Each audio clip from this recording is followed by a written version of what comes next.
trust in Christ to forgive you of your sin and you will endure to the very end, God will be faithful to save you and at the end of the day, glorify you and you will reign with him forever.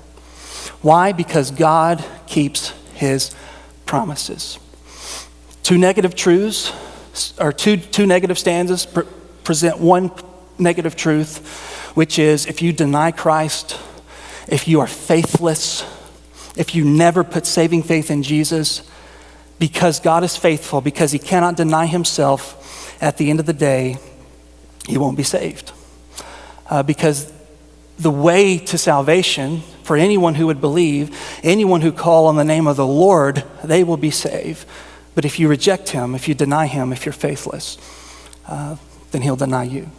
Why? Because he's faithful to himself. He's faithful to his word. Now, I used to think that last line communicated, if we're faithless, he's faithful. In other words, you know what? We can't live a perfect life. We all struggle with sin. At the end of the day, though, even though we maybe struggle, God is faithful and he's going to save us anyway. And that's a biblical truth.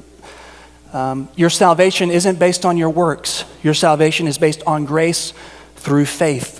So you're going to struggle with sin for the rest of your life? Absolutely. Guess what? Your salvation was never determined by how well you defeat sin in your life. Your salvation has always been determined by whether or not you've trusted in Jesus to give you his perfect righteousness and pay the penalty for your ugly sin. But that's not what this text is communicating.